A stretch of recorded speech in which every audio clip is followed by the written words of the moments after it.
Welcome again. My name's Leanne, and on behalf of the team here at Green School Bali, we are so happy to welcome you here live. We are live this morning here in our jungle campus, and I am excited to share the program for the next 90 minutes or so.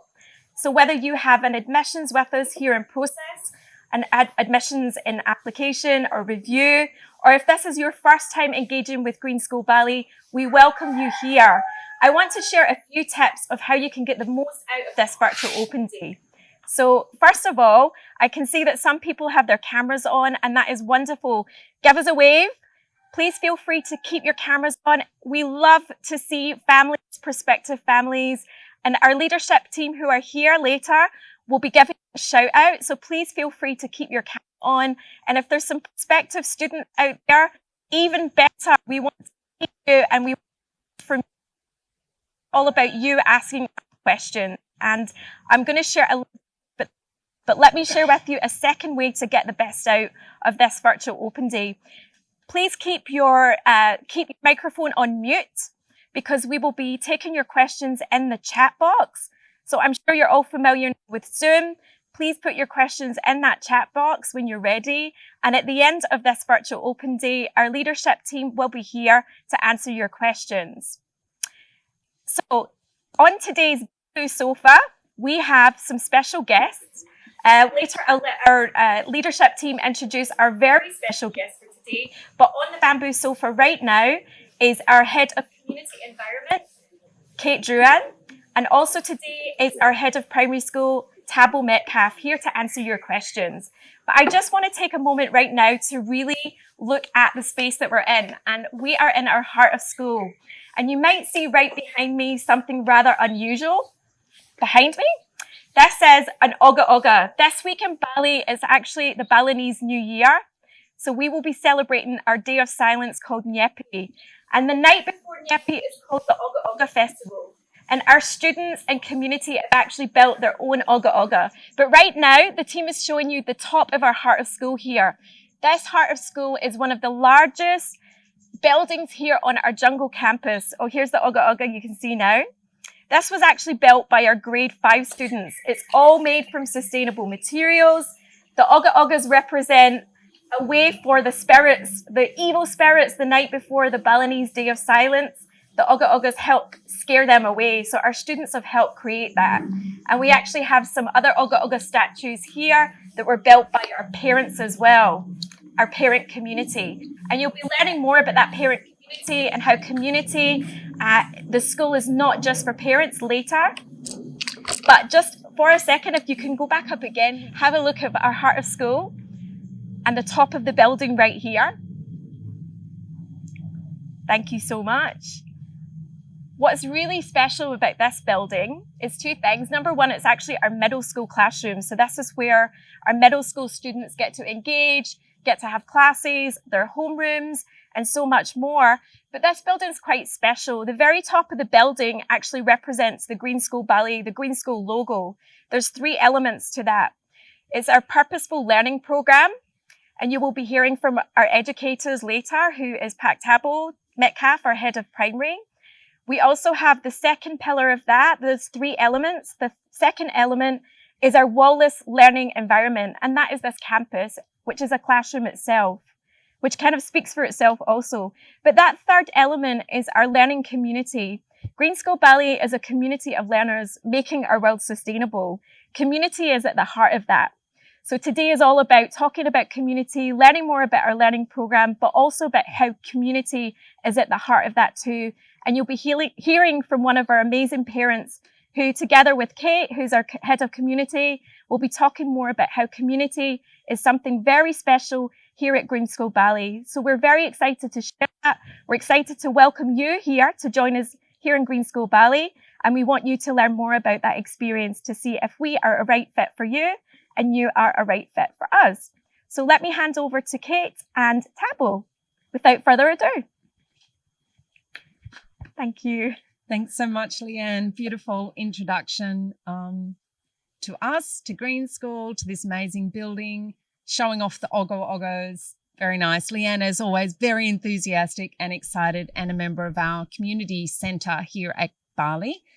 which helps all our new families from application to settling in to being part of the community. So hi, everyone. I want to say good morning because it's morning here, but it might be good day, good evening, good night, wherever you are in the world. But thanks so much for giving us some time today.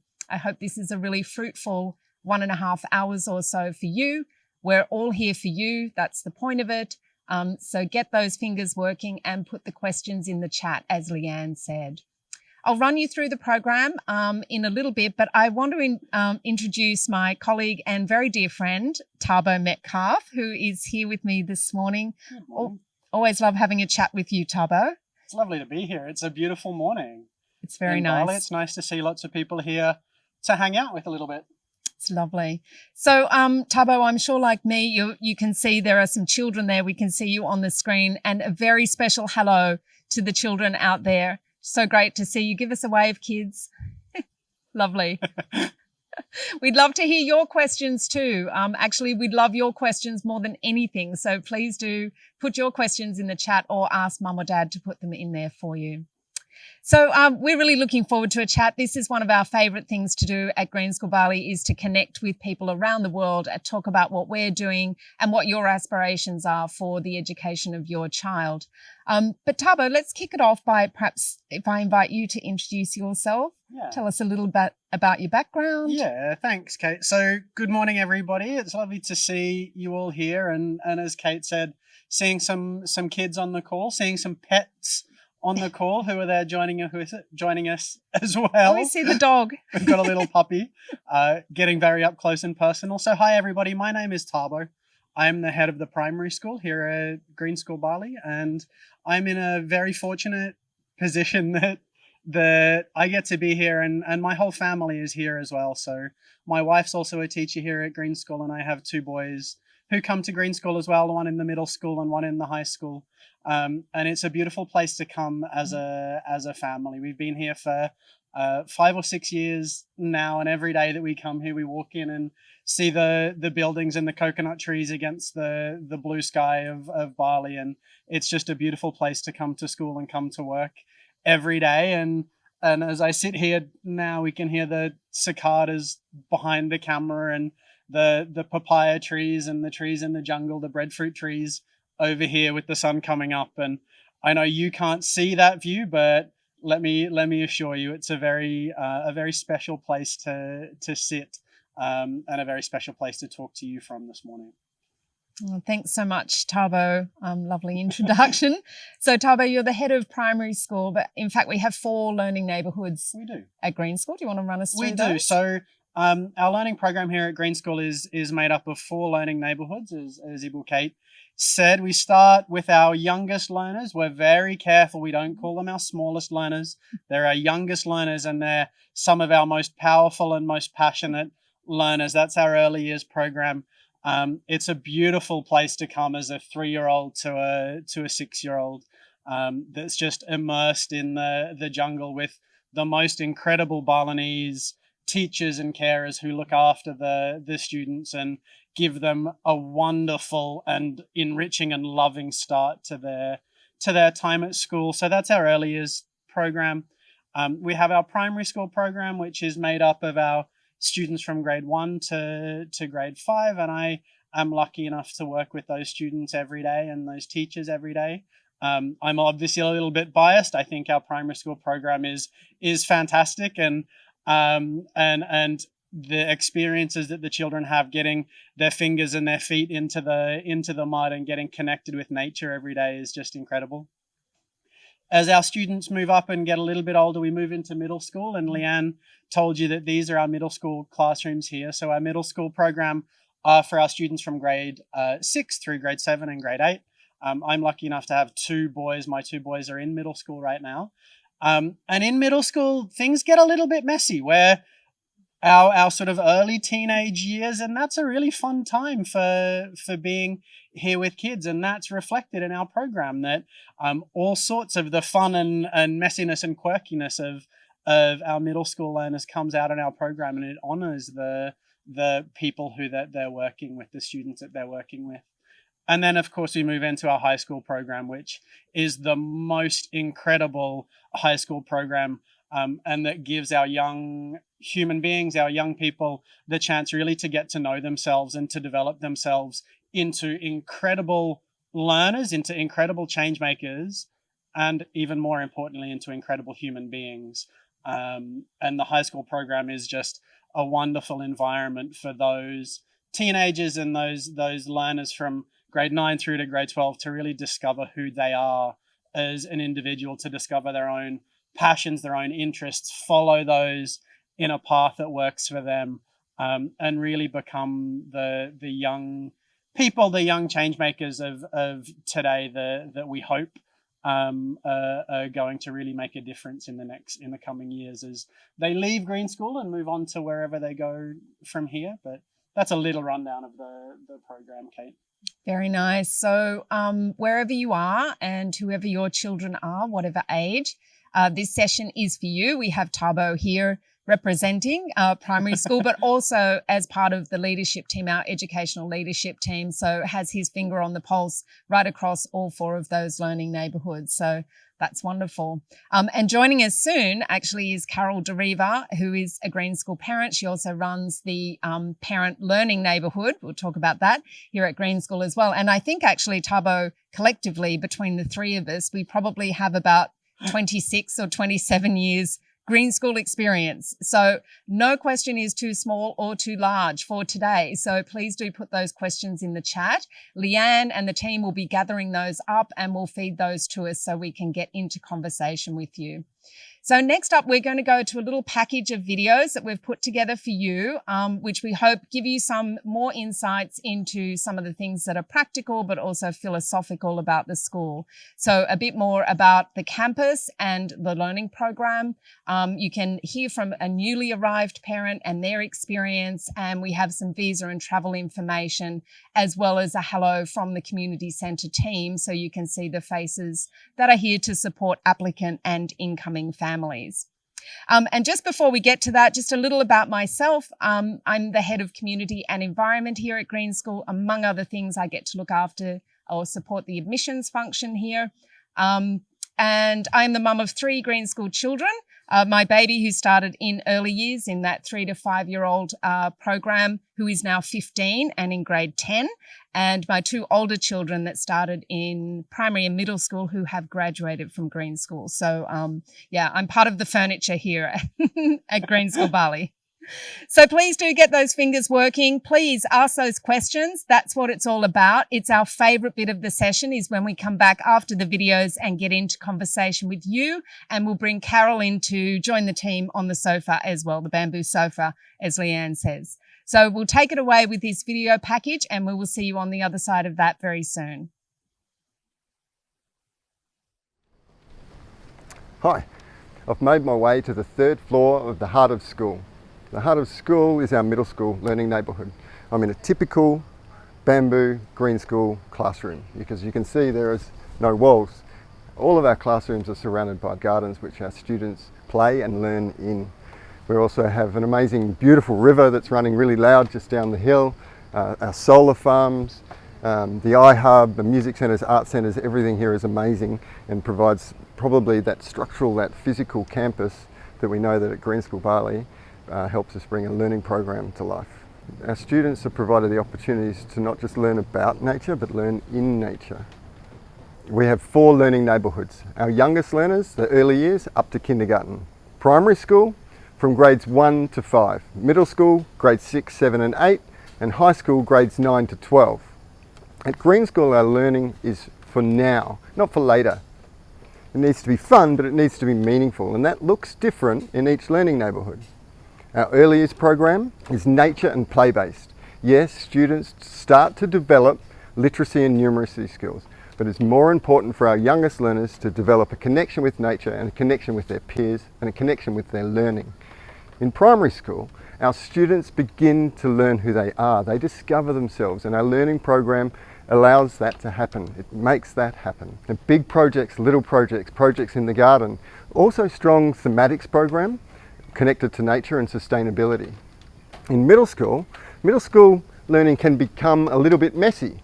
Our middle school program is set up to allow students to elect certain parts of their learning program. So they have strong literacy and maths classes. They also have an amazing thematics program based on the UN Sustainable Development Goals. Our grade 8 students at the end of middle school do a capstone project which is based on their own sustainability passion project. In high school, our students are ready to make an impact in the world.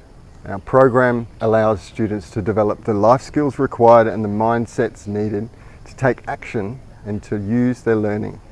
High school students do a lot of projects. Their culminating project, their Greenstone, is an amazing year-long learning journey where students choose a sustainability-based project and bring that project to life.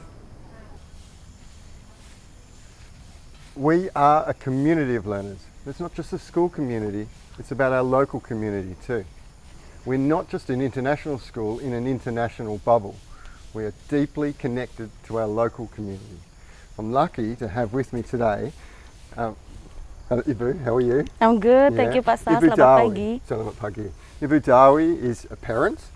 Ibu Dawi has been on our board, and Ibu Dawi is an amazing, important member of our school administration team. Are you good today, Ibu? Yeah, feeling very good. Talk to us, talk to us about the types of connections that we have with the culture of Bali at Green School Bali. I feel so grateful becoming a part of this community because the local community here is really engaged and involved with the international community, and this is, I believe, that would be very important for our international community because we can bring everything together, like we connect.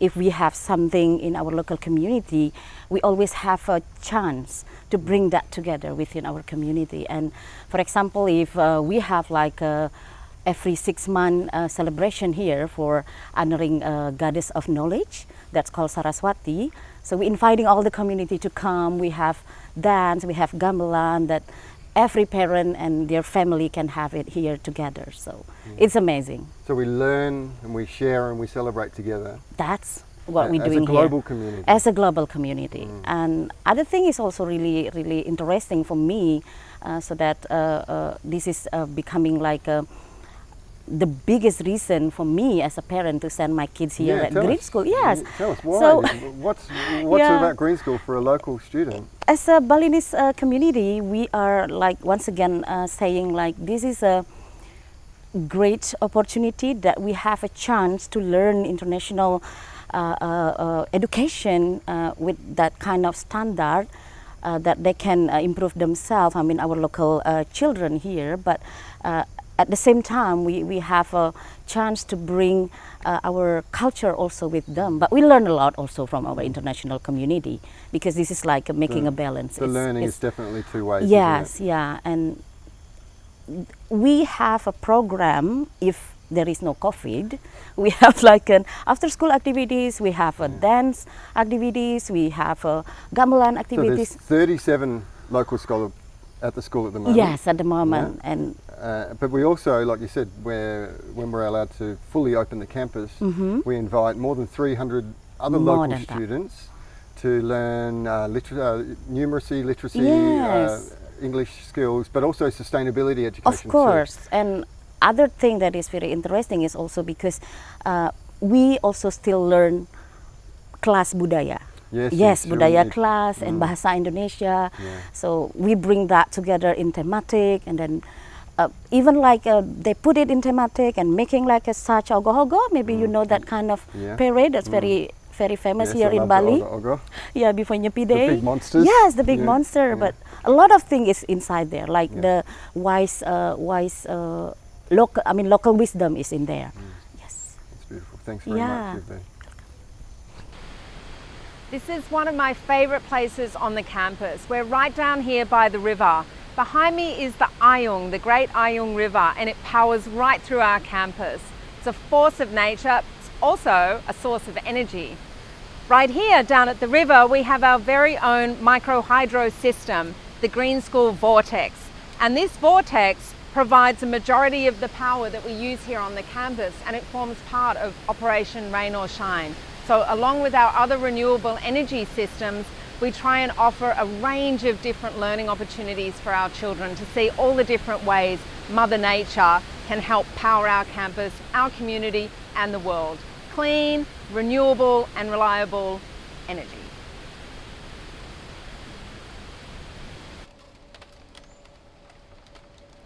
I'm here on the top floor of the heart of school, and this is home base for our middle schoolers. And you can see behind me here some of our renewable energy technologies.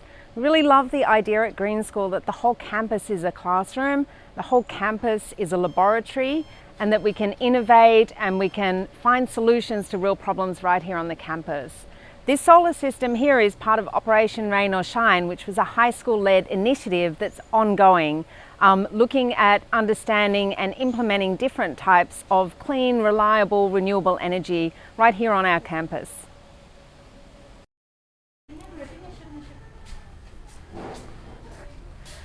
Everyone in our community has a part to play in making our world sustainable, starting right here on the campus.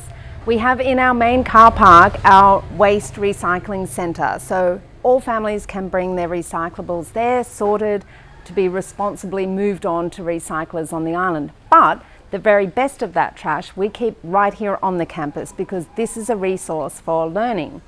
So in this area here in our Community Innovation Hub is Bali.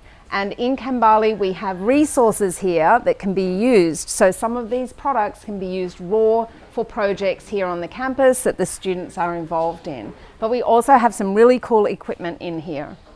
So we can take certain types of plastics and they can be processed into filament like this that can be further processed into a form that we can put into molds. So you can literally bring in some plastic trash and leave with a plate or a fork or a bowl or something useful. We've even had kids make recycled surfboard fins, which are really expensive here. So very cool product, limited only to the imagination. Here we are at the Human Resources Centre, otherwise known as the toilets. This is one example of our composting toilet system that we have at Green School. Composting toilets don't need to be nasty. We have a fantastic odorless, waterless, chemical-free system that takes human waste and turns it into organic matter that can go back into the earth in a really safe way. These toilets are really beautiful. Our parents helped design these structures. So they're super friendly, they're actually a work of art and really inviting even for the tiniest of people. That's our take on composting toilets at Green School.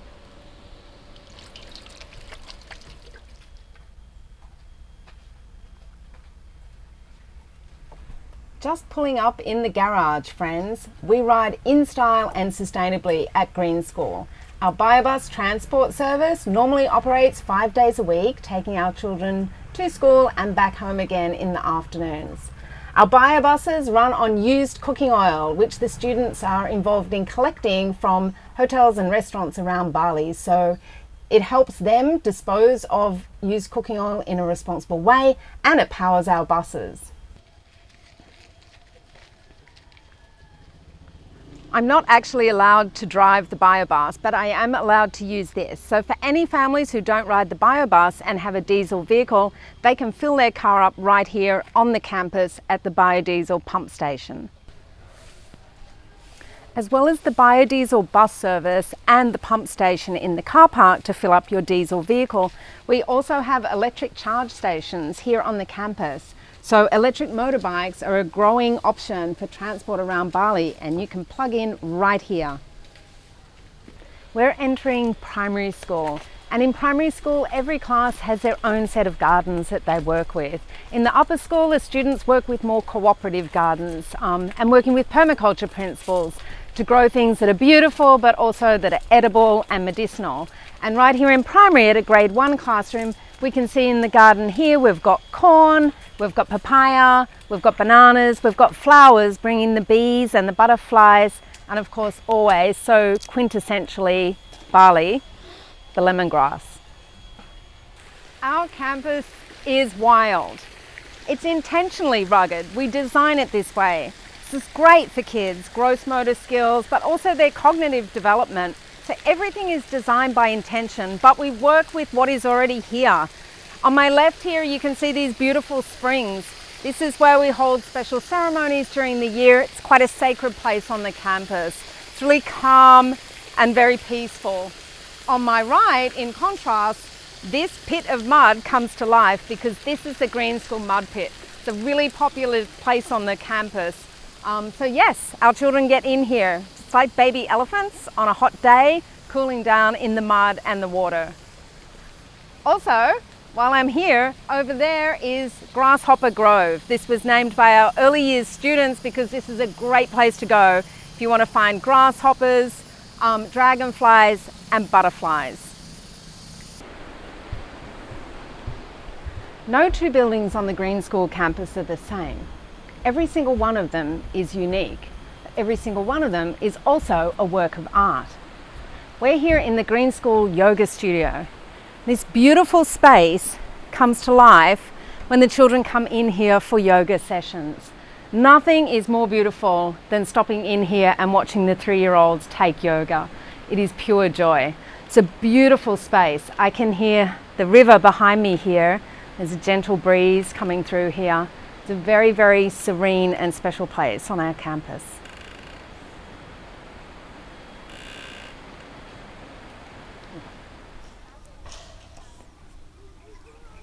When we think about well-being at Green School, we think about the whole person, the social, the emotional, and of course the physical, and not just the individual child or the individual community member, but the whole community. This behind me is the Arc. This is our community centre and our sports centre. So what goes on in here? This is a place that we gather that holds us for recreation, for presentations, and for celebrations. This is the Arc.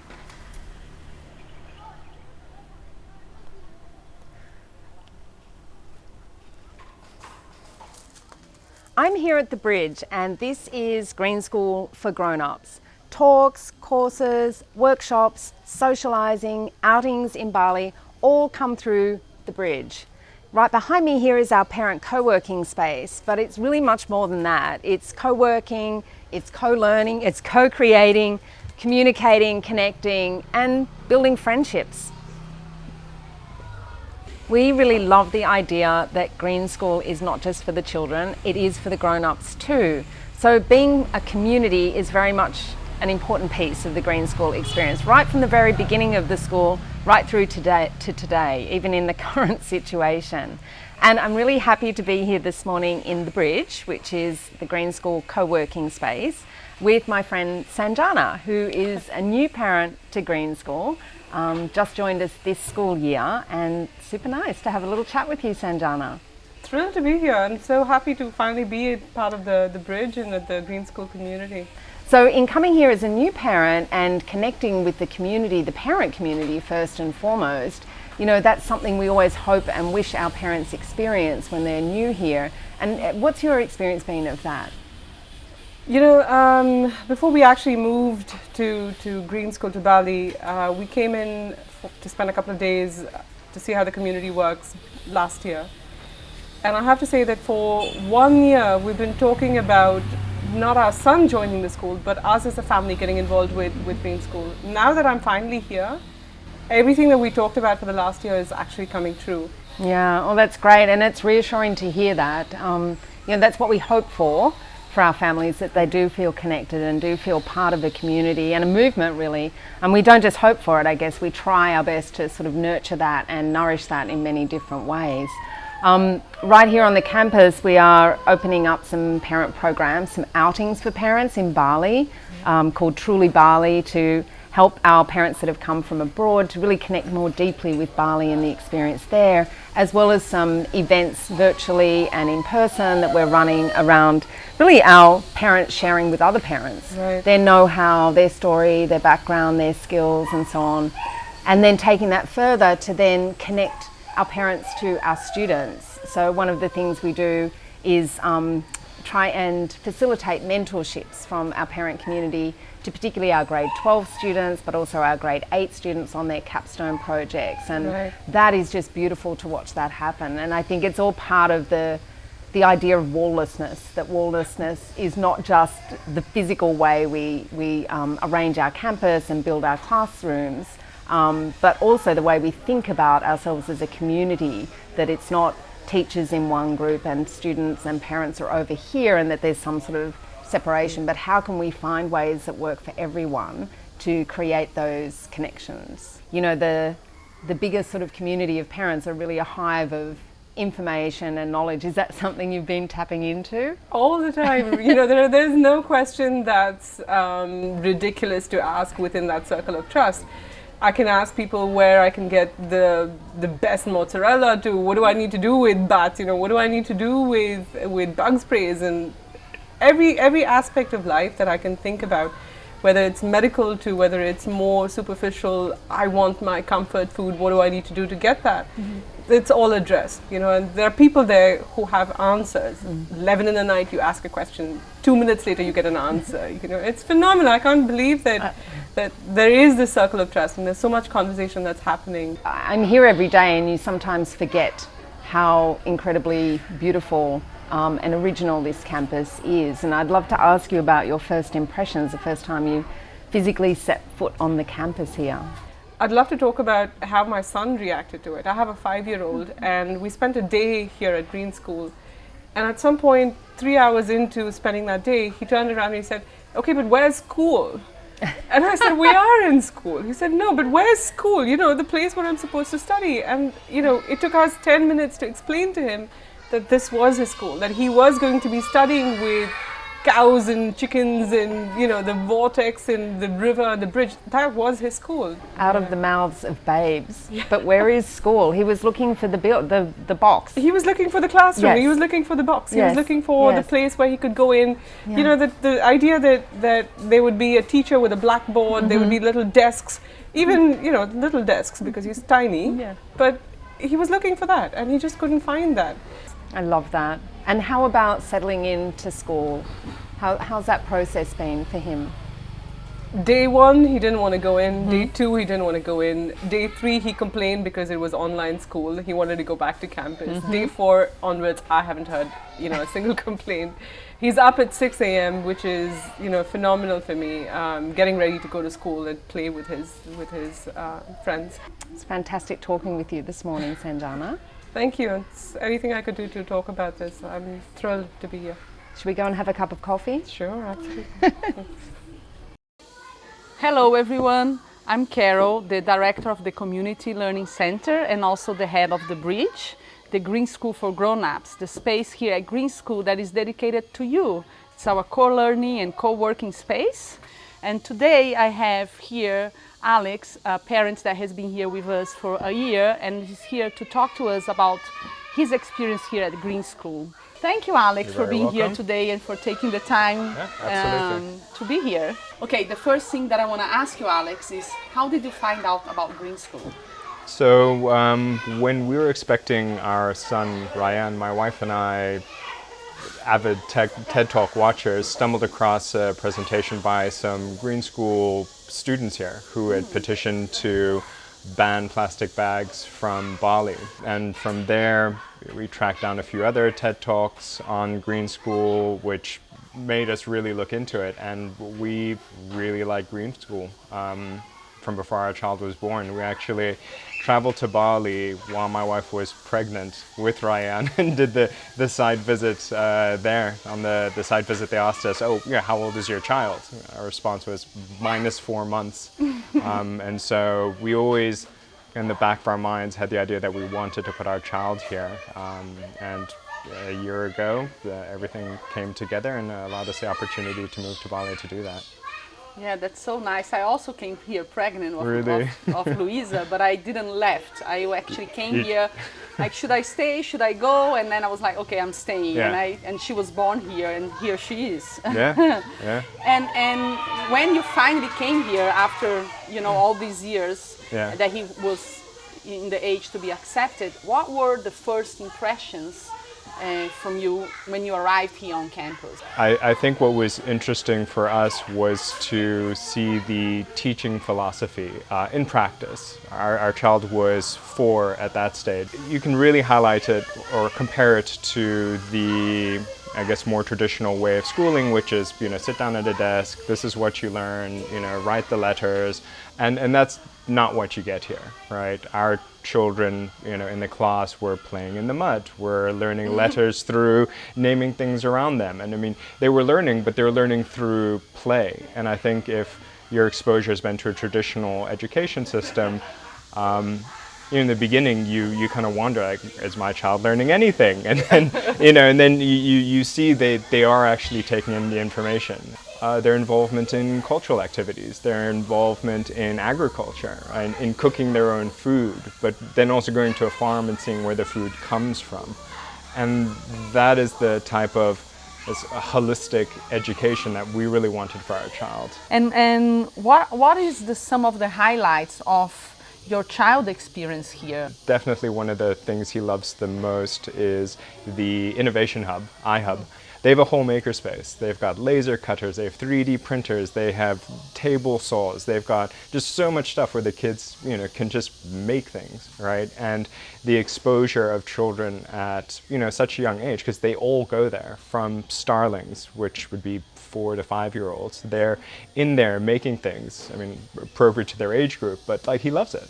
And then loves Mud Pit Day, which is great. And the involvement of Green School students in the Balinese culture. I mean, the ceremony days are great, and he loves wearing his traditional Balinese ceremony clothes. And then talking a little bit about your experience here, can you talk about how was your experience as an adult here in the community? Your Green School experience is what you make of it, right? If you, again, want to put yourself out there and push for an idea and speak to people and come up with things to do, Green School allows parents the space to do that and fosters it. And so, I mean, coming to like the Bridge, I've met so many people here at the Bridge, and we've chatted, talked about our diverse backgrounds and experiences, and it's it's been eye-opening. And I also really so I've kind of managed to involve myself with a project to build a climbing wall here, and yeah, I know. and that it all kind of started out initially as kind of not a joke, but I mentioned to Ryan's teacher, I'm like, oh, you guys should have a climbing wall on campus, that'd be great. And her response was like, oh yeah, that would be great, that'd be fantastic, you should do that. It completely took me aback. I'm like, I can do that? Yeah. You should absolutely do that.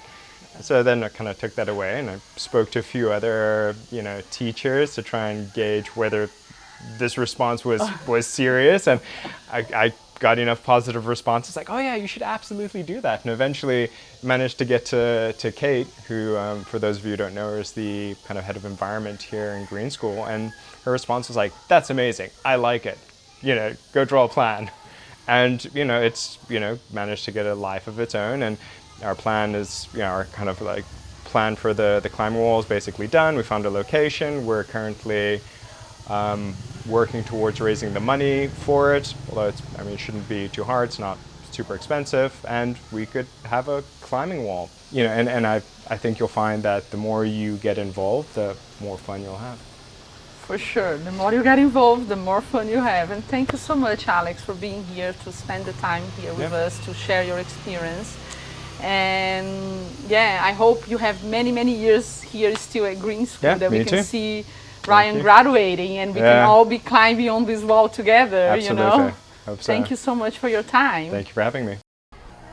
Hi, my name is Fabrice. I'm a Green School parent, and my wife and I have one daughter basically at Green School, and she's attending grade 11. I've been here for 12 years, so I've known, and I do know very well, the ins and outs of traveling to Bali, living in Bali, and I'm happy to come here and share some tips with you. And next to that, I do also have a travel business, that is basically helping and assisting people travel, especially through these troubled times. So to come to Indonesia, indeed, you do need a visa, and there's different types of visas. What is very important is that this is a very fluid situation, and that means that between now and when you plan to come in August or later in the year, many things might change, regulations might change. So it's very important that you stay in very close contact with school, and so that we can give you the most up-to-date information.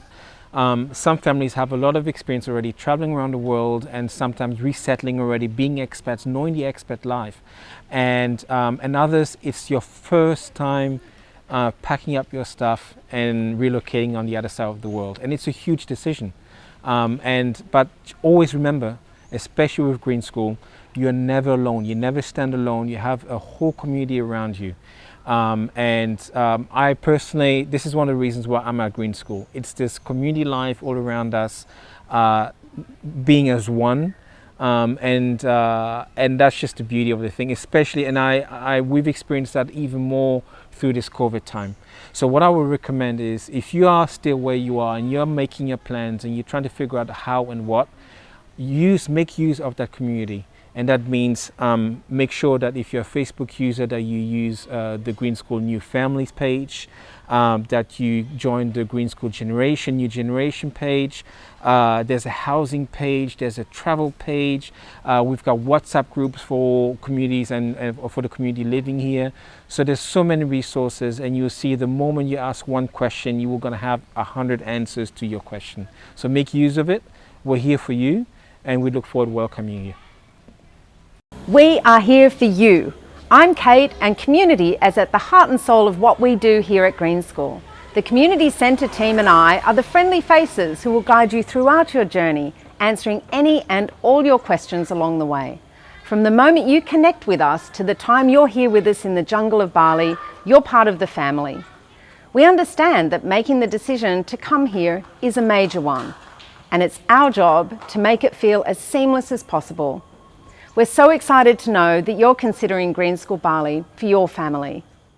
Hi, I'm Leanne, Director of Communications here at Green School Bali and our admissions team. I've been at the school for the last 8 years now, and my daughter is in grade 5. As a parent myself, I understand what it means to pack up your life and embark on this journey to Green School. My job is to connect with families like you, our applicant families, and provide resources and events for you to feel informed and engaged with our community here at Green School Bali throughout the application and onboarding process. Once families like you are here, we help everyone stay up to date with what's going on in our vibrant school and community, so you can feel plugged in as soon as possible. I'm passionate about community and about engagement, and I'm here for you. Now let's meet my colleague in communications and engagement, Tian. Hello, I'm Tian. I'm all about community and communication. I'm really looking forward to keep you up to date and informed until you get here and beyond. Hi, I'm Pancha. I'm Admission Manager at Green School Bali. From the moment you click send on the first email, I'm here to help guide you and your family through the step-by-step admission process. I have family with questions on the process, send friendly reminders, and help our leadership team review application. The best part of my role is sending family good news when the application has been successful. That's my favorite thing. My other favorite things is finally welcoming you all in our jungle school on the orientation and start your Bali life and Green School life journey. We're the Green School Community Centre, and we are here for you. Carol. Hi, Carol. I think everybody met you on the video, but maybe you want to add a little colour to that. Tell us about your children. Yeah, thank you, everybody. Welcome here today. I'm Carol, and I have 2 kids here at Green School. Thiago, who has arrived here when he was grade 2, and now he's graduating this year. And Luisa, who came here when I was pregnant and now is in grade 4. Remember her as a tiny, tiny baby. I certainly remember her. She's not that anymore. Not that anymore. Became a really nice, active girl. Yes, coming along nicely in primary school, Thabo. Thank you very much. Yeah, thank you, Thabo. So fantastic. We're going to jump into these questions, but actually I did think it was worth mentioning at the outset, you might have thought it was sort of the Australian show because both Thabo and I have Australian accents. So originally way back at some point did come from Australia, and Carol, of course, from Brazil, but we have around 40 different nationalities here at Green School. So along with the Balinese children who come to Green School, we have families from all corners of the globe that come here. So I thought that was worth mentioning, Thabo. Yeah, really, really important. And one of the beautiful parts of being a member of the Green School community here is getting to meet people from all over the world and getting to make friends with kids from all over the world, and very much getting to make friends with our Indonesian and Balinese colleagues and friends as well. Yeah, beautiful. It is a part of the experience. So nice. So we're going to jump into your questions, but I also want to let you know, friends, everybody that's joining today, everybody that's registered actually for a virtual open day over the past 3 or 4 months is invited to come to another session, which I think is on the 10th of March.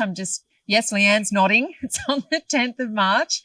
And that is going to be an opportunity to dive a little bit more deeply into some of the practicalities around the enrollment process, but also around getting to Bali and things like bus schedules and after school activities and some of those things. So we'll address some of those questions that you've shared with us today, but that's an opportunity to dive even more deeply into things.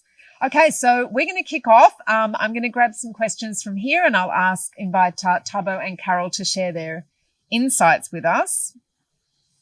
Okay, let's kick off, Thabo. This would be a good one for you to start with.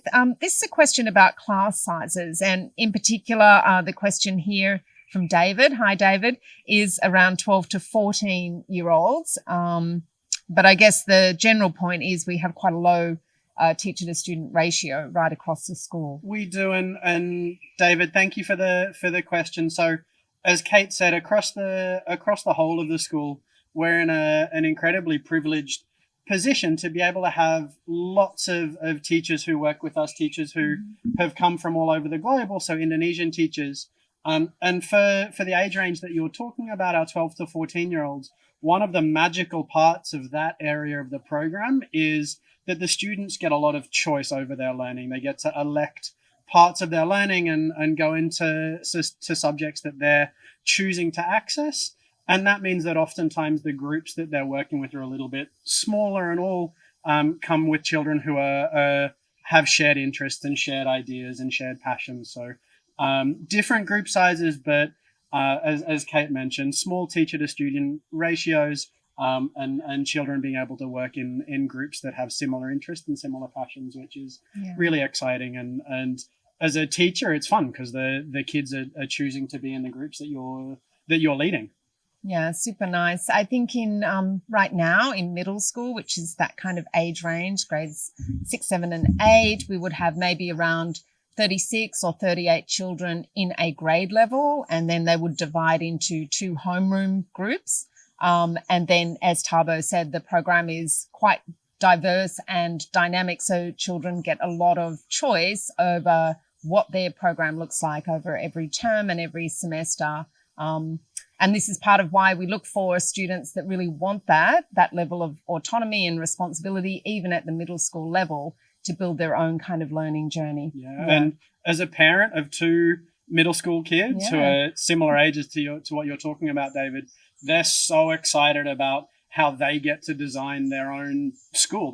To my boys, it feels like they're in charge of what they do at school. And that's a pretty amazing feeling to have as a 12-year-old or as a 13-year-old, to know, actually, I get to choose this and I get to be in charge of this. And that's a very special feeling when you walk in the gates as a student, because that doesn't happen everywhere. Super nice. But it does speak to the sort of students we're looking for, particularly middle and high school as well, actually, where that autonomy and responsibility is an even bigger feature of the program. So I'm sure Leanna probably has her fingers working there to create a little link in the chat to a document or a page on the website that is, I think it's called Is Green School Right for You, which does lay out some of those things. This is what we're looking for. And this is that document, or that page is an opportunity for us to just really put in front of you all some things we know about Green School that we want all applicant families to really understand. So dive into that. If you get a chance, you can grab the link.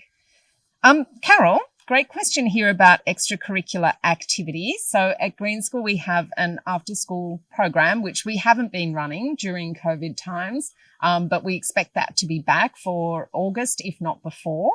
And that offers a wide variety of things, of sort of arts and crafts and culture and sports and so on.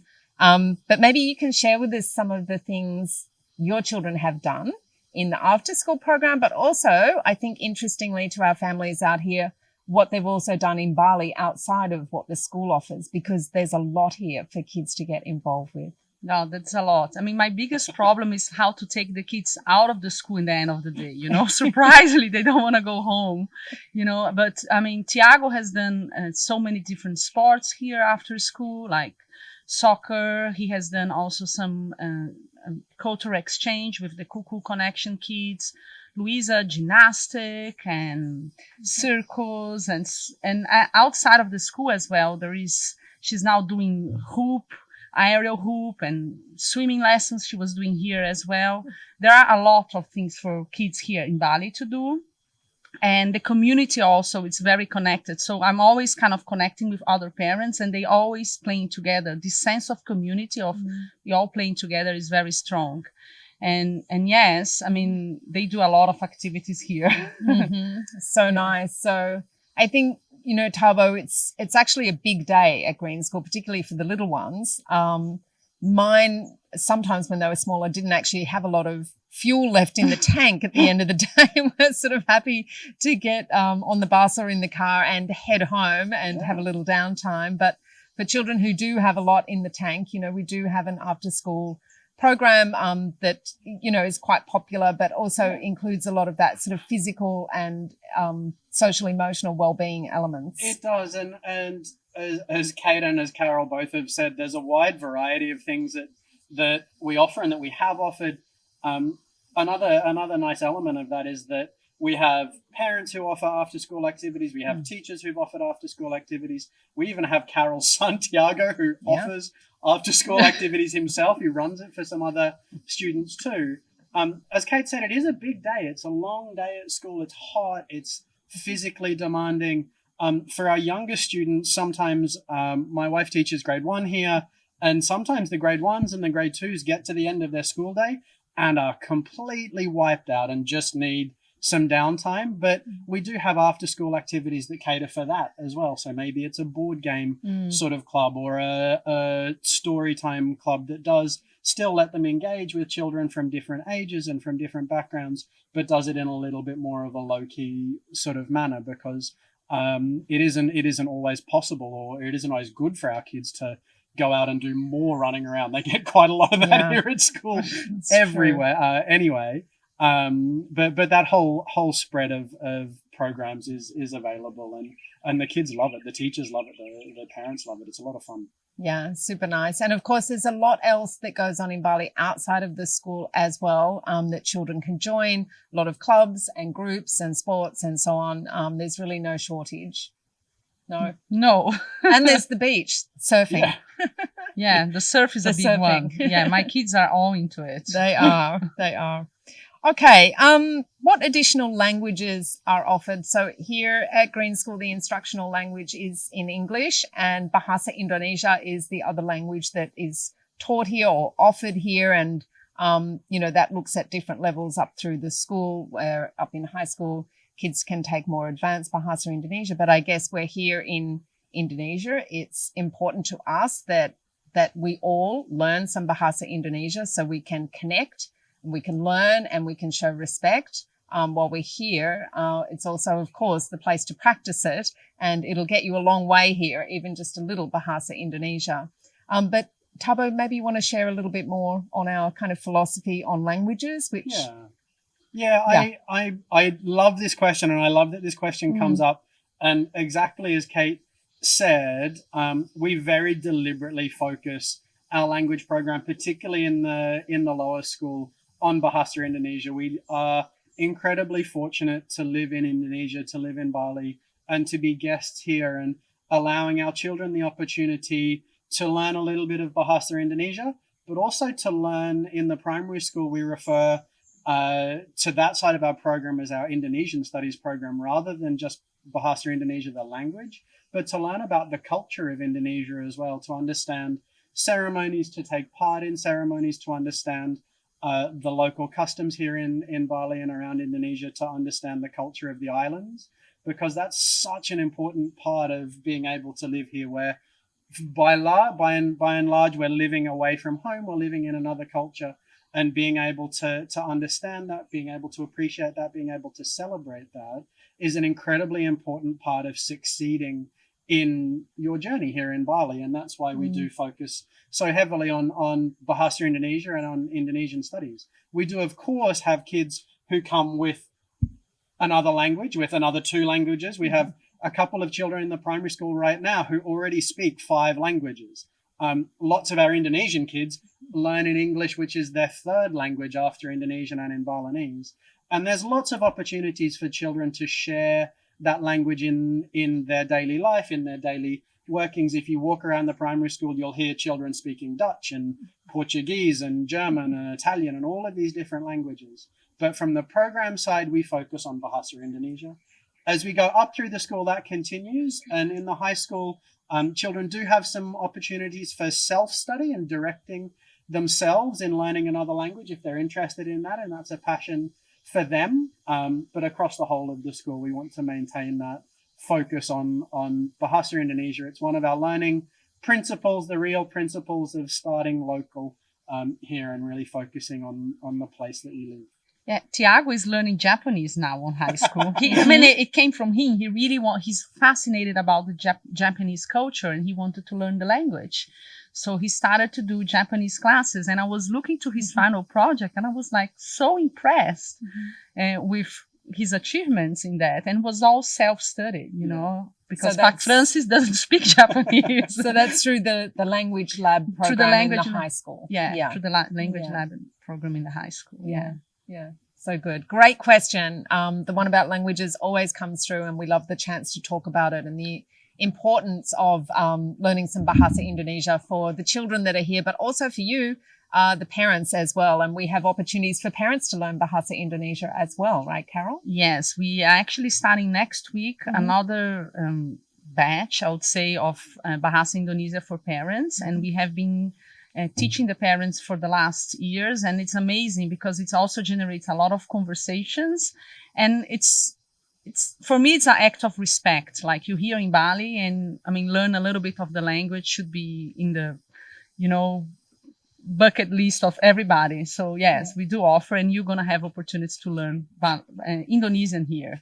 And I love, and I'm proud of myself that I speak a little bit, and it just makes a huge difference in how I can experience the island and experience the culture.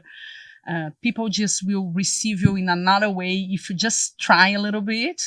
You might get a little bit of a problem, because then they will start talking to you, thinking that you know how to talk, but it's just opened so many doors. And so nice. I think that's so true. So, families, parents, if you're heading Green School Bali way, Carol's got you sorted with the Bahasa Indonesia. And of course, we like to keep things fun and keep things light. So it's a very enjoyable program to take. Yes. Get always a little fun. That language under your belt. Okay. Thabo, I might pass this question to you. So this is a question about learning support. And maybe you can just talk a little bit generally about learning support or student support and what we offer here at Green School. This question is specifically about children that have dyslexia. But we know over the years, we know what our capacity is. We know what our specialization is in terms of what we can support. We also know a lot about the environment here at Green School, the nature of the program, and of course the physical campus, and have some sense of the children that will thrive well at Green School. Yeah, and it's a great question to have, and it's a question that comes up a lot, and it is important to answer this question in general terms. Obviously, specifics, we can have individual conversations with families in more detail, because every child who has needs or who needs support is unique. So it is important to talk in more general terms. But going back to what we talked about a little bit earlier in the open day, and starting with the teacher to student ratio. So we're in an incredibly fortunate position in the primary school and in early years that we have 3 teachers in each of our primary school classrooms. We have great teacher to student ratios across the whole of the school. And that's really the starting point in terms of how we can provide support for students who need some extra help and extra support. Having those teachers around, having those teachers in the classroom really enables us to get to know the students and to get to know the individuals really, really well, whether their needs are based on something like dyslexia or something a little bit different. So starting with that student to teacher ratio is really important. Another area that sort of more generally is incredibly important in how we can provide support for students is from our belief about learning, our belief about education, and that is to do with it's really important to learn with the children from where they are. So we don't hold students to these age cages or this idea that all 7-year-olds or all 12-year-olds should be doing exactly the same thing, because it doesn't make sense. And that means that we can work with any student, with students who come from where they are. We can get to know them and we can support them from where they are. It is important, as Kate said, to recognize the campus that we're in. So we can sit here and look out and the coconut trees are in the distance and it's beautiful. You can see the bamboo behind us. It's beautiful. It is incredibly stimulating. There's the cicadas in the trees over here. There's noises as people are walking along the path. There's the river running behind us, and all of that gives stimulus to children, whether it's auditory stimulus. You may be able to hear the cicadas getting louder now. Whether it's auditory stimulus, whether it's physical stimulus from the weather, the heat, the humidity, the insects. So there is lots that goes on for a student, and it isn't always an easy place to learn. It isn't always an easy place to teach, and that's an important part to be aware of coming to Green School, is that it's beautiful, but we do also have some challenges that come from where we are. We're sitting here sweating at 8 o'clock in the morning as we talk to you.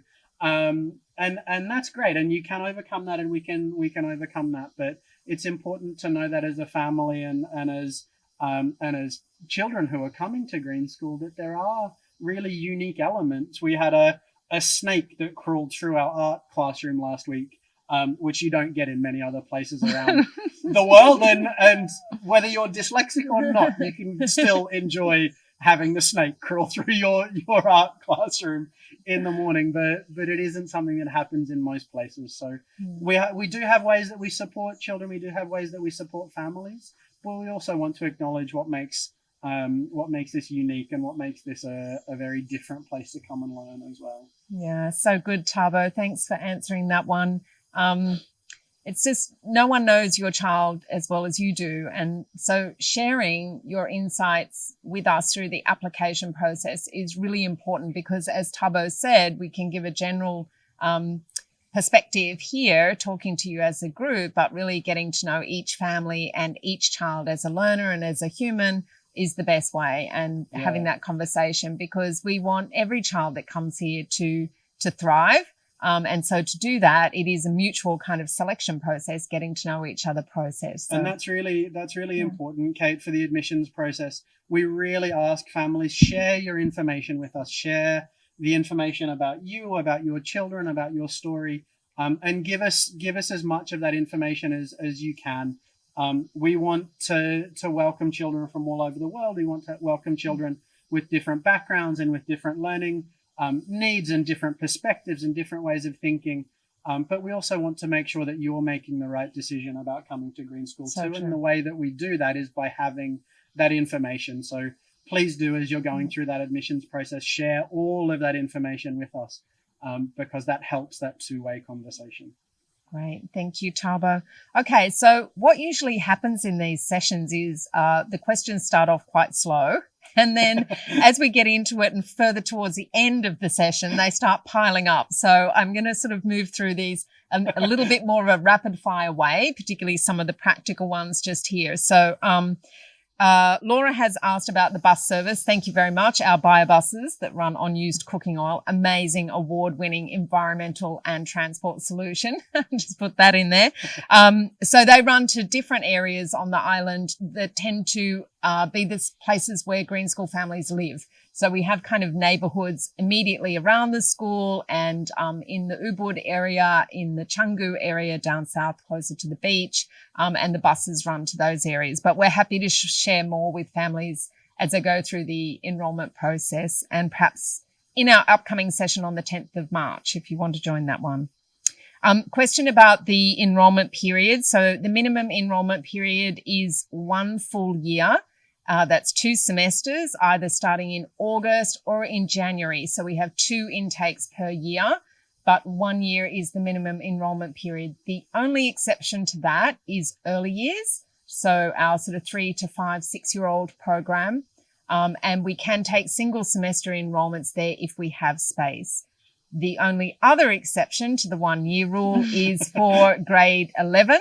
So grade 11 and 12 are the Green School Diploma years. So that program is a 2-year program. So everybody that comes into that at grade 11 kind of locks in through to graduation. But in every other grade level across the school, it's 2 semesters as a minimum enrolment. And the reason we do that is because community is very important to us at Green School. So having some stability, having our students feel safe, secure, having those relationships really develop with their teachers and their friends and their learning for a full 1 year period as a minimum is really important to us, and we don't have too much churn and sort of turnover.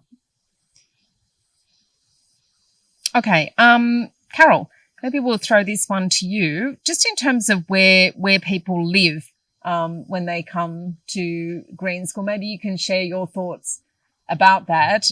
We don't actually help people find houses necessarily, but the community kind of does. So one thing we know when you come to Green School is that you are part of an amazing, ongoing, ever-giving fountain of knowledge and experience and wisdom from families that have been here a long time, who are very willing and able to help our new families to connect. So a lot of resources come to our enrolling families as they lead up to orientation day in terms of onboarding information into the school, but also living in Bali.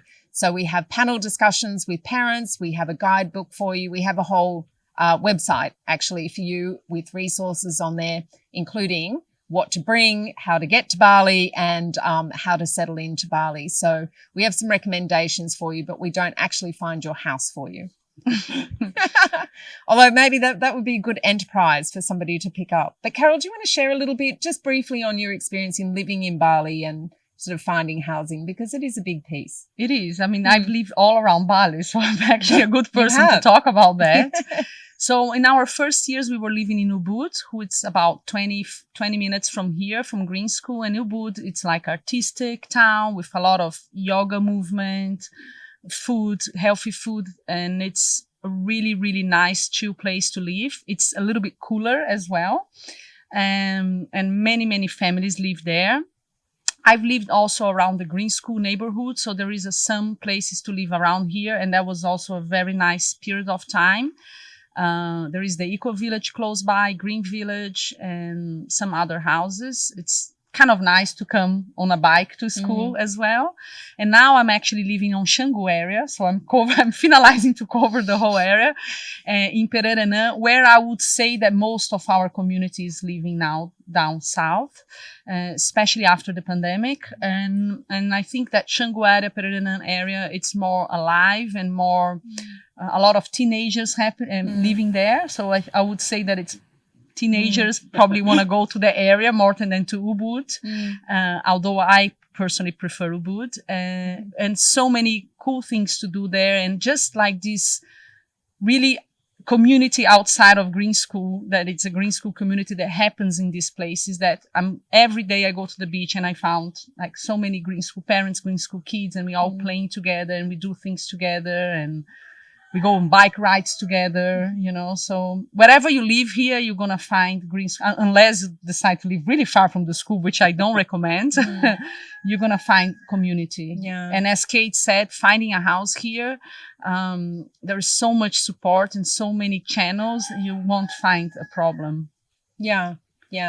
It's, you know, things can be a little bit different here. I mean, Bali, Indonesia is an emerging economy. You know, systems don't necessarily work the same way as wherever you are in the world right now necessarily. But we're here to support. And there's so many different groups that you can join and different WhatsApp groups on your phone, which honestly, I have never seen a question asked on that group that has not been answered on one of those groups. You know, where can I buy the freshest berries to, you know, I need a mattress to everything.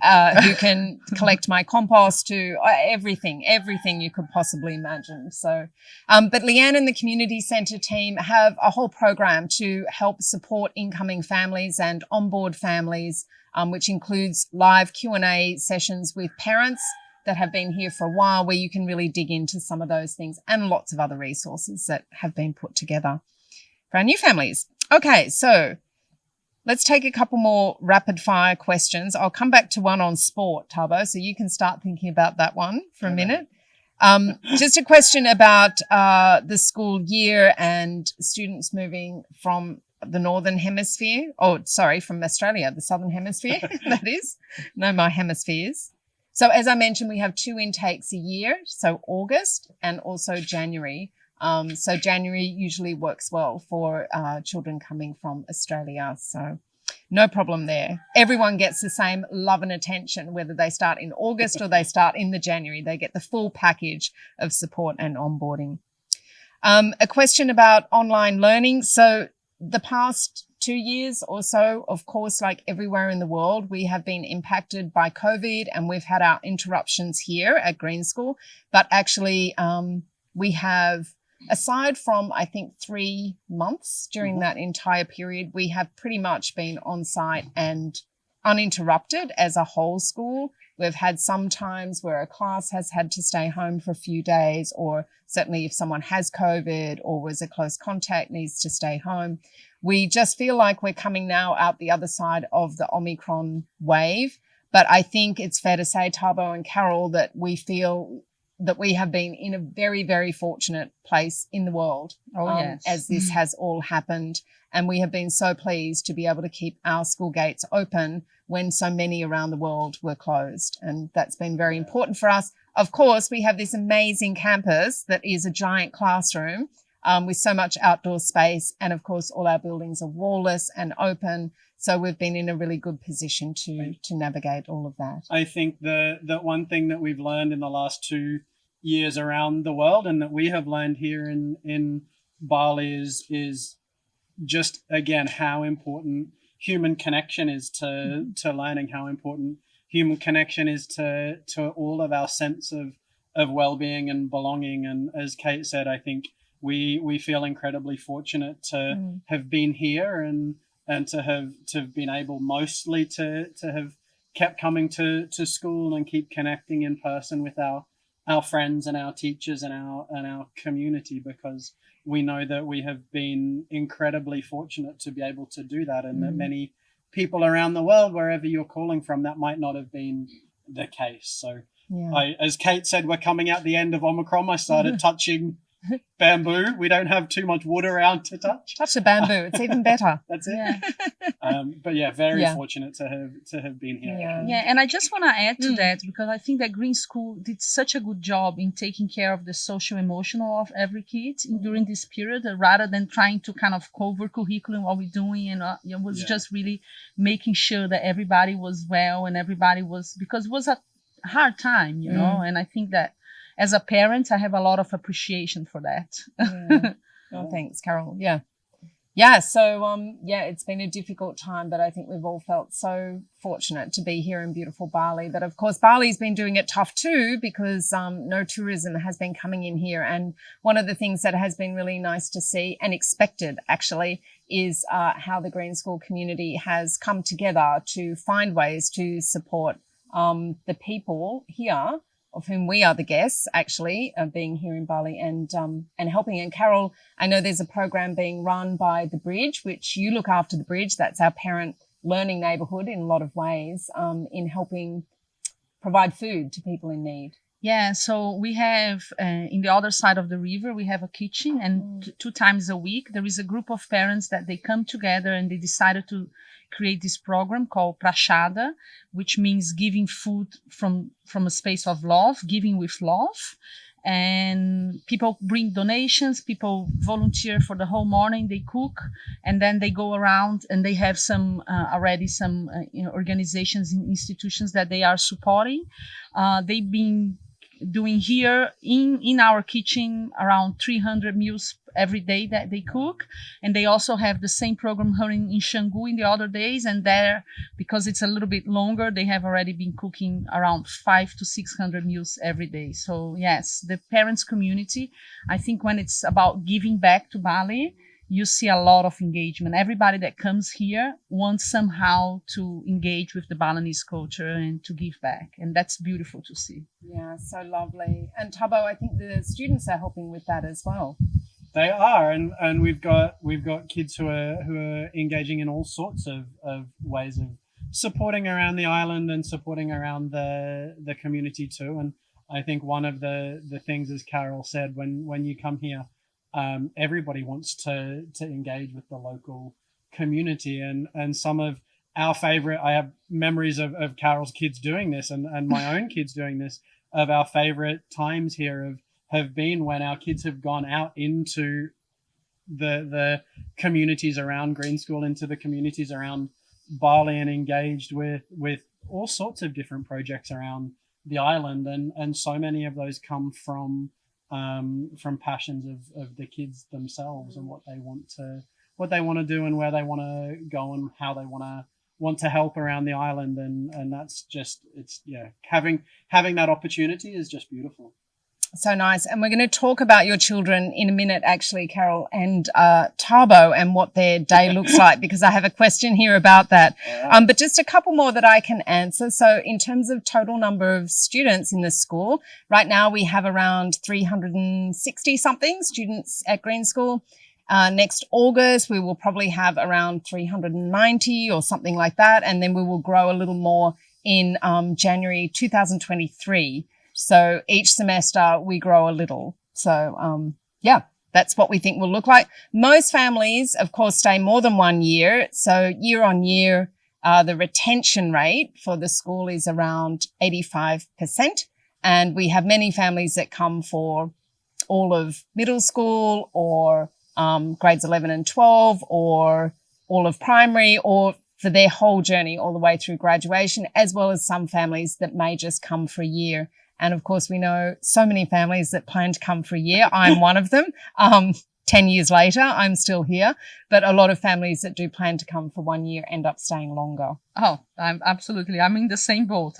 How long were you coming for, Carol? I was actually coming for 6 months at that time, because it was a long time ago, and I've been here for 11 years. So. Okay, that wins. Yeah. Okay, great.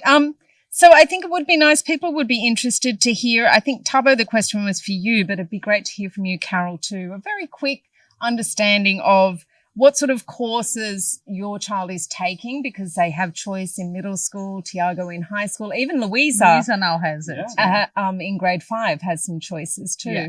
So it would be great to hear about those and sort of what a day in the life looks like. And I'm going to get you to go through that fairly quickly so we get to everybody's questions. Going to take it away, Thabo? I'll take it away. So I'll talk about my own kids. I have 2 boys who are here in middle school. So I'll just talk about one of their experiences. So as they come into school, they have a little bit of a different experience to most middle schoolers, being the kids of teachers. So they have to come a little bit earlier. They come and hang out early in the morning and get to enjoy the campus when it's empty. They start their day with a check-in with their teachers, their homeroom teachers, where they connect on a social emotional level and check in with their classmates. And then they enter into their day. So they often start their day with a physical well-being lesson, a sport lesson, getting active and getting moving. We know that's really important for middle school age children to really get moving and get active at the beginning of the day. They'll move through into some proficiency time. So that's when they're focusing on literacy and maths and science learning. And during the day, they'll also have times when they get to go into their elective classes. So that might be an arts elective where they have chosen, my 6th grader has wanted to learn to knit and to crochet since he was 5 years old. And this term, one of the electives was knitting and crocheting. So he comes in twice a week with a bag of yarn and knitting needles and crochet hooks, and spends a couple of hours learning to knit and learning to crochet. and he's wearing beanies that he's made. He's making a scarf for his grandma for her birthday, and all that comes through his elective classes here. And then the other experience that they have that's a real highlight are their green studies classes. So that's when they're out in the garden and they're working with the chickens. Last year, again, my son was part of making a chicken house. So they built a whole brand new enclosure for our green school chickens who are just down the hill down here, and that's a regular part of the day. I missed out the two most important parts of my kids' days, which are snack and lunch. Love it. They love it. Sometimes they bring snack from home. Sometimes they buy snack here. Sometimes they're part of the middle school enterprise that makes snacks and lunches for all of the kids and students on campus here as well, with a whole range of food. But for all of us and all of our kids, food's really important. So can't leave that out. And then they get to the end of their day where they again check in with their teachers before heading off for home time again. Often muddy, wet, sweaty, smelly, wiped out, very tired, but very happy at the end of the day and struggling to get out of the door.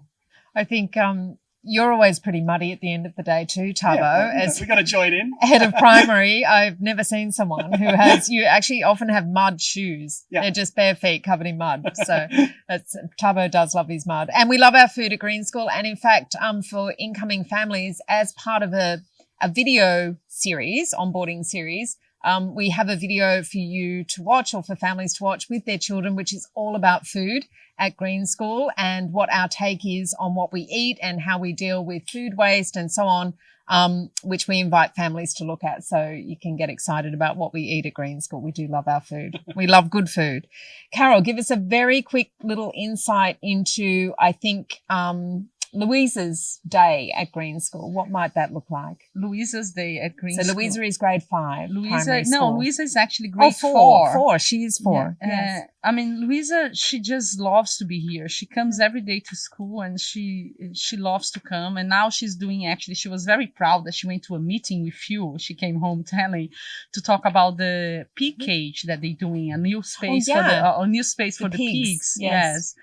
And so does Tiago that have been here longer and have more electives, because Louisa, the only elective that she has now is still the Jalan, which happens every Thursday, which means going out. So they do something different. But Tiago that has been here the whole thing, he has done so many different things. Like he has done, surf with the Student Ocean Ambassador program. He has done, because he's very sporty, so he loves this type of things. He has done bike riding, skates, parkour, free diving.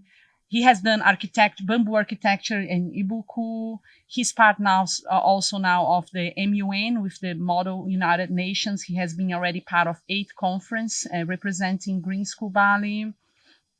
They have so much option, and as Thabo say, it's so nice to see them empowered to be choosing what are the things that resonates with them, and giving them so early the ability to identify what do I like to do, what I don't like to do, and empower them to just, follow their path. So I think that both of my kids here feel very empowered throughout the days, to be who they want to be respected in the place that they want to be, and to be encouraged to be fulfilling their dreams.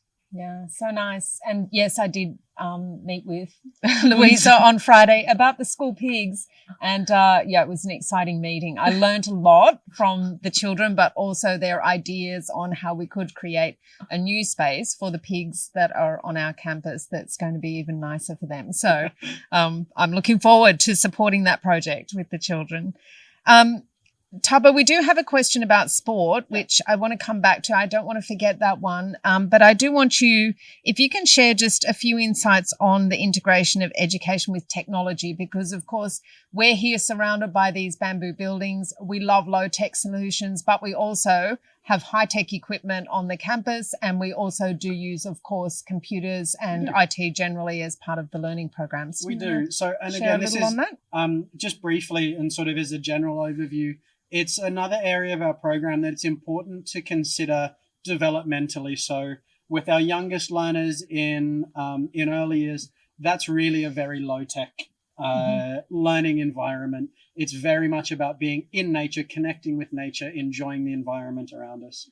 As we move through primary school, we do have a little bit more technology that comes into our days. We do learn through technology. We use computers, we use laptops, we use iPads, and we include elements of digital literacy and online safety in our program, because we know that students in the primary school ages outside of school have access to technology, and it's important that we're helping them to use that technology safely.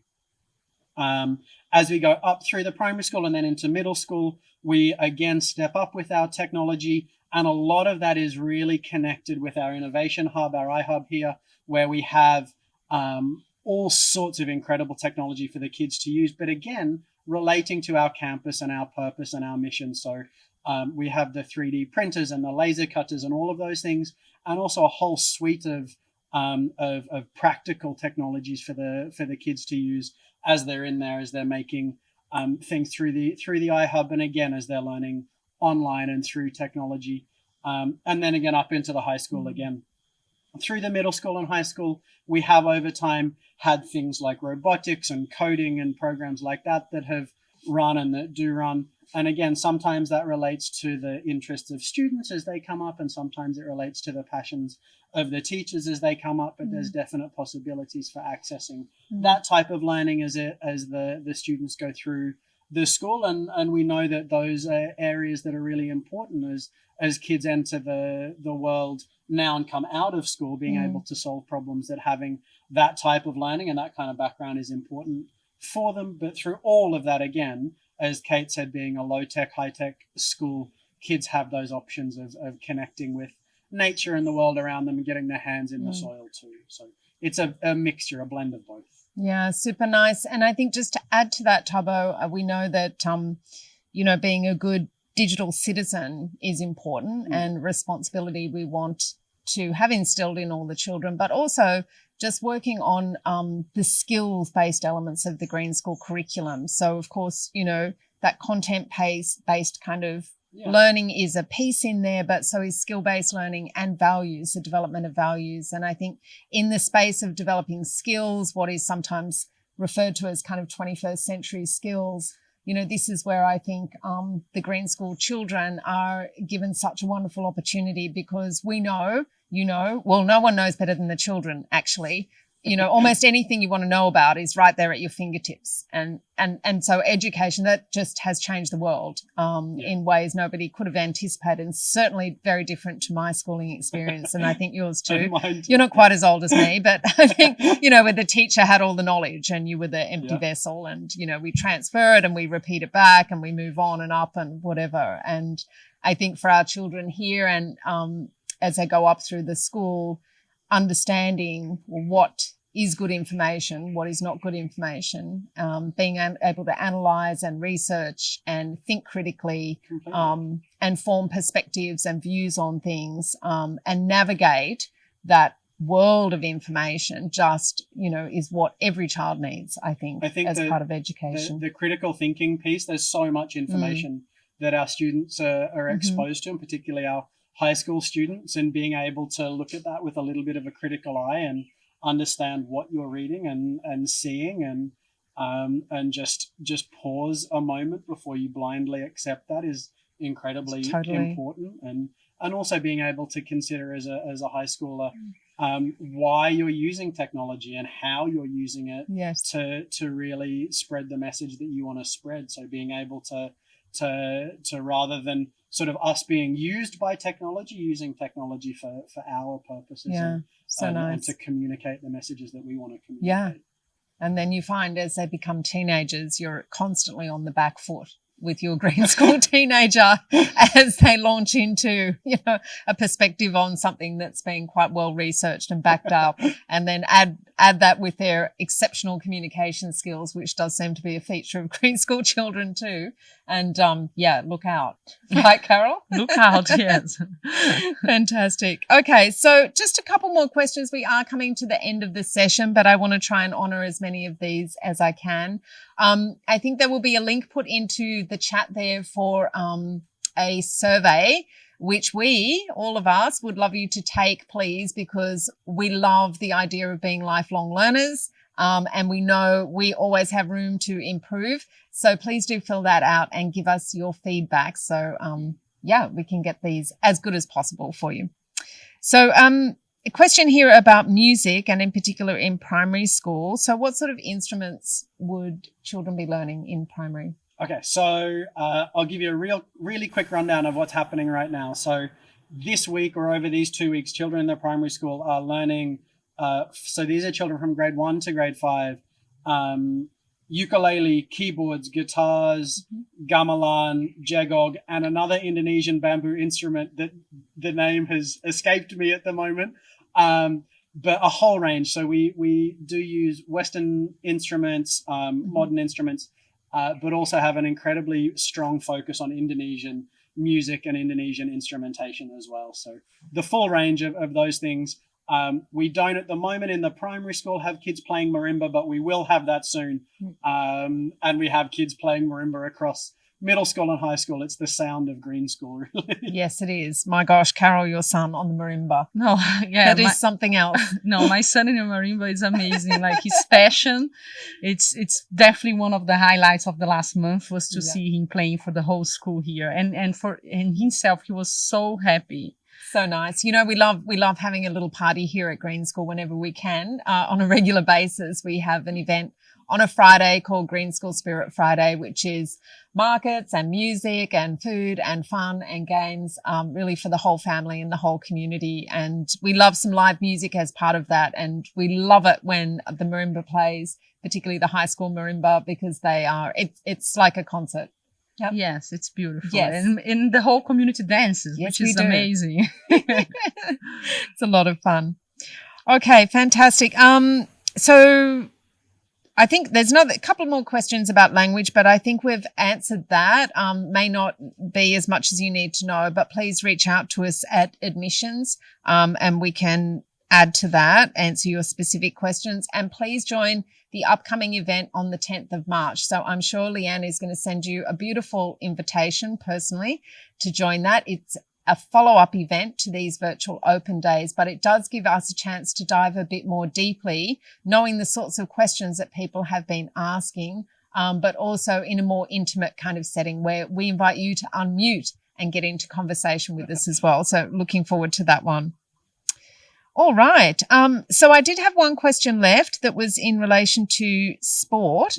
So just wondering if we could share the sort of Green School approach to sport. I do often say to applicant families, you know, if you have a child who lives and breathes for competitive baseball or something, this might not be the school for you. We do love our sport and we absolutely think physical well-being and physical development is very important.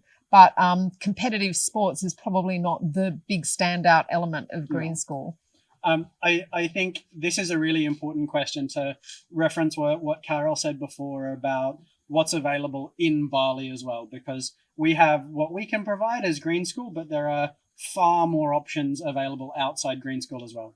From the Green School perspective, and particularly starting with our youngest learners early as in primary school, the most important thing for us is getting the children active, getting them moving, and that comes through all parts of the day.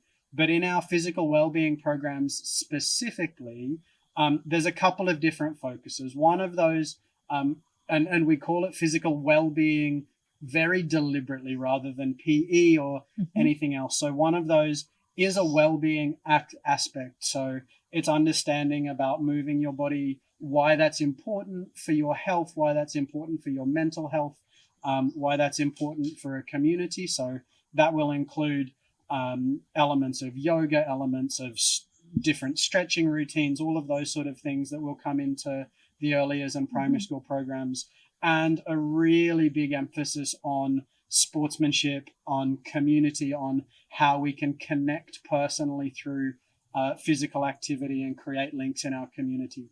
And a lot of the times that's done in a very Green School way. So you might see kids with bamboo sticks and with rocks and with leaves and all of these sort of things and think, what is going on there? And it's part of their physical well-being practice. They're moving around the campus, they're moving their bodies, and they're doing it in a way that in a lot of times they've designed themselves. we do play sports. We do play volleyball. We play soccer. We play a whole range of different sports through the programs as well. But again, as Kate said, we have an emphasis there on inclusion, on playing, on enjoying playing, on playing for the sake of playing, not playing for the sake of competing. And we want to encourage all of our community members to join in with that. We're not selective. We want everybody to have the chance. Maybe you've never played baseball before. Maybe you've never played volleyball before. And this is a great opportunity that you can do that. And we know that our kids are incredibly supportive. And if you're joining a sport that you've never played before, that our kids will welcome you with open arms and give you the most encouragement that you can get. If you need to be in that competitive environment, if you need to be winning the soccer trophy and scoring the most goals at the thing, there's access to that in Bali as well. And there's leagues for all sorts of different sports around Bali too. But it isn't the emphasis that we have in our sporting programs here. Despite the fact that we often win lots of trophies and we do very well in the inter-island sports competitions, particularly in cross-country running. But that might have more to do with our campus than our program. Green School children are very fit. And we eat well and we move a lot at Green School. But thanks for that, Thabo. So we have the most beautiful gymnasium in the world. I'm absolutely sure about that. But we also get wild in the jungle. I know in primary school they have a whole play space that is a jungle play space, you know, which is just amazing to see kids there. So, folks, we're going to have to wrap it up here in a minute. Don't forget that survey. Thank you so much. We would love you to fill that out. Give us some feedback there. But I just want to cover off a couple of quick things. I know we're already over time. Homework. Are there tests? Is there homework? Quick rapid fire from you, Thabo, on that one. Yes, no. Maybe. All sorts of things. So there is homework in different parts of the school. It looks different in different places. There are assessments that we have with the children. We need to know where children are in terms of their learning. Will that look and feel like what you're used to in the schools that you're coming from? Probably not. But will the children be doing things outside of school? Almost certainly. And lots of times those are things that the kids want to do themselves. They want to finish something that they started in the day. They want to finish a project that they've been working on. My son came home at the start of the Christmas holidays and said, I've got to do these things before we go back to school on the first day of the Christmas holiday. And that was all just stuff that he wanted to do himself to carry on his learning. It's fantastic. Thank you, Thabo. I'm going to ask the team if they could put a link there to The Bridge at Green School, which is our parent co-working, co-learning, co-creating space that is curated by the amazing Carol here. And I'm going to invite you, Carol, to share a couple of words on that program and what it means for parents as that link goes up there. But just to answer a couple more questions, the 11 and 12, grade 11 and 12, the diploma, where does that take our children? We will also put a link there to our alumni page on the Green School website. But yes, our children go out of Green School Bali to all corners of the globe, most to university, but others, my two children, one is at university studying marine biology, my eldest, and my second child, who is very, very academic, but has chosen not to go to university, at least for the time being, and she has started her own business on upcycling, selling secondhand clothing, and a few other bits and pieces too, very entrepreneurial. So please take a look at those links for more information on those pieces. Couple more things. Children that come to Green School Bali do need to be here with their parents, even right through high school, grade 11 and 12. We don't have a boarding program and we don't really encourage homestay situations either. We love the parents to be here as partners in their child's learning. And I think I know I haven't gotten to absolutely everything, but I think I have managed to get most of the things. We're going to wrap up in a minute. Don't forget the survey. Don't forget, join us on the 10th of March for another check-in. Think about your questions beforehand. Leanne and the team will be in touch with an invitation to that. And I'm going to ask Carol if, before we say goodbye, final goodbye, if you want to share just a couple of words about the parent experience.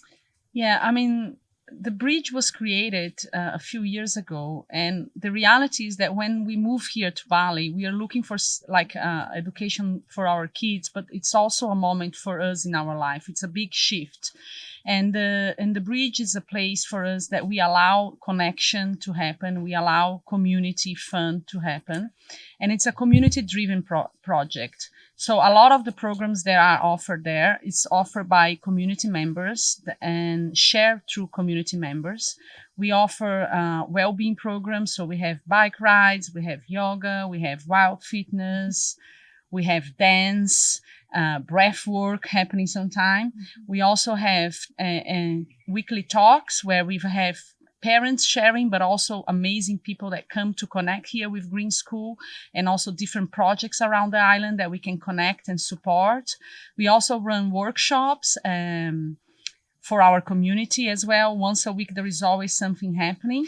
And it's also a place just to come and sit, work, connect, be there. The bridge is really a place that was built from the parents to the parents, and an amazing way for you to connect with other parents and sometimes engage and start projects. So we had some projects and business that have started here, like the electrical bike that now has more than 50 bikes being rented around Bali, was started here. Lucy, who is a digital bank for women that was started by Luke Jensel as well. There is a project now happening that I'm part of that we are connecting to how connect NFT to forest conservation.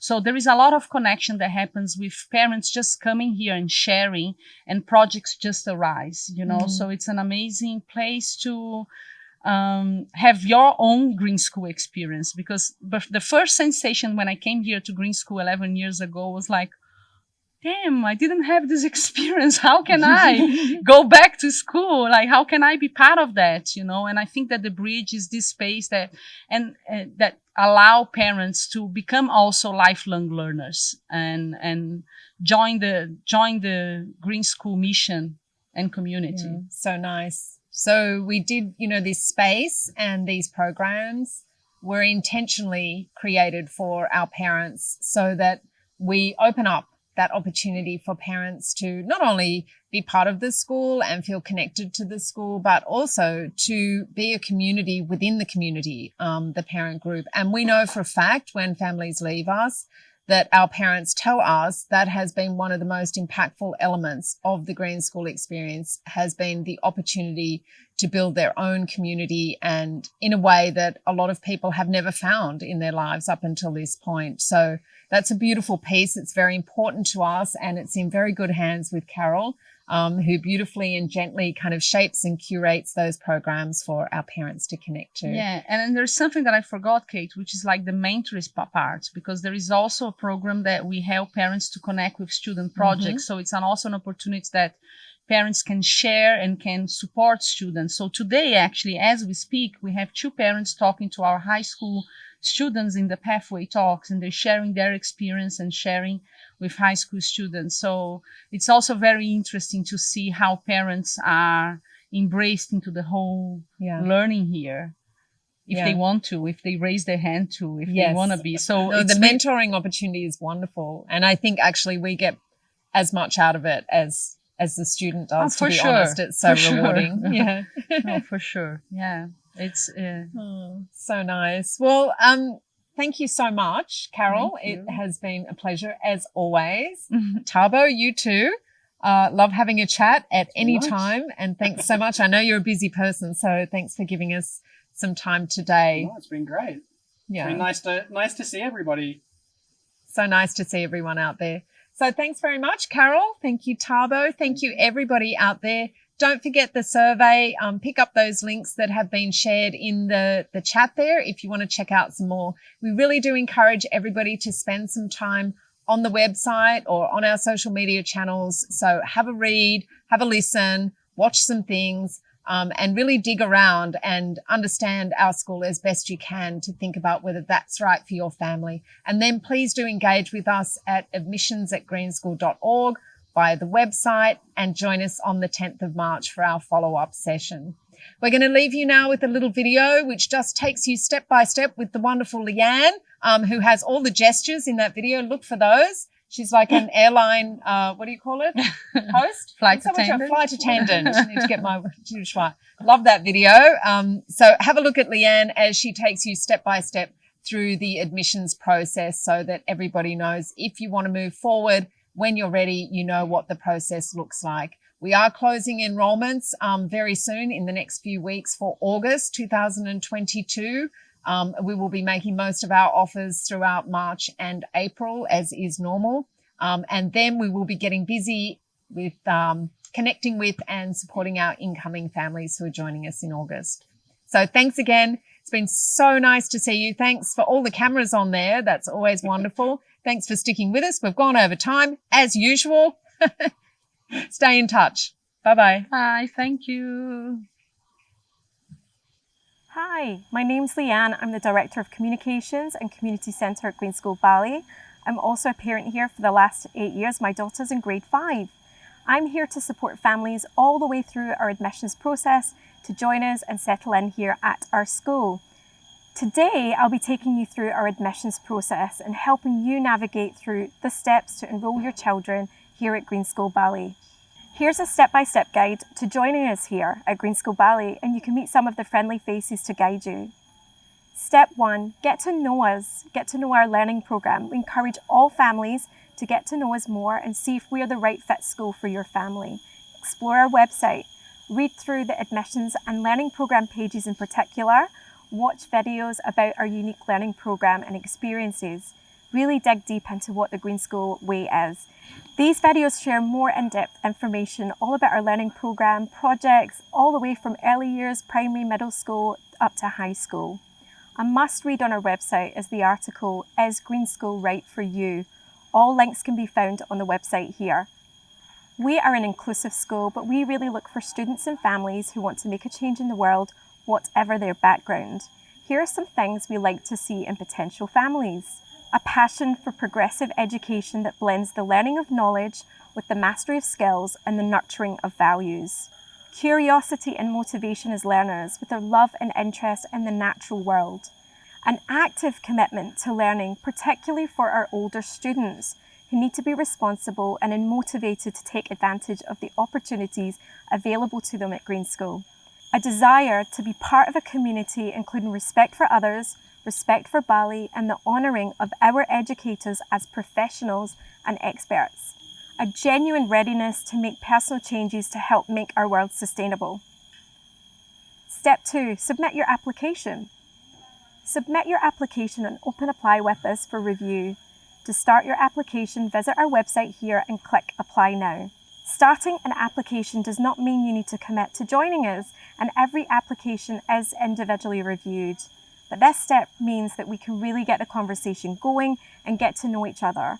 With an application in process, we can offer virtual events and send you information every step of the way so you know what's going on at the school, and you can get to meet some of our team here in the community centre who support new families like you from application to settling into the community.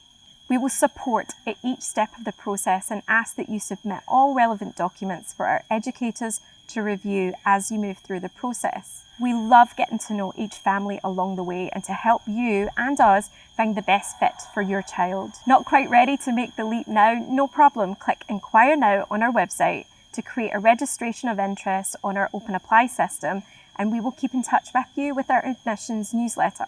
It is quite common for there to be wait lists for enrolment spaces at Green School Bali, as we have a fixed maximum and maintain a low teacher to student ratio. So the sooner a family gets their application started, the better. Once your application has been submitted, you will have access to a suite of communication touchpoints to help guide you all the way to getting here to Green School Bali. From monthly virtual calls, newsletters, a closed Facebook group where you can connect with new and current families, and we even have a dedicated New Families microsite packed with resources, information and useful tips and guides to support you in your journey to join us here at school. Step 3, application review. Your application is then reviewed by our educators and our admissions team. We have an intricate and an in-depth review process. We want every Green School child to thrive, so really take care in reviewing all applications to make sure Green School is the right school for them. Our team will be in touch with you if and when your application is successful. You love sending those good news emails. That's the 3 key steps to submitting your application with us here at Green School Bali. For any questions and queries related to the admissions process, please review the admissions page on our website at the link here. And please don't hesitate to contact us at admissions@greenschool.org. We wish you all the best and we can't wait to welcome you here.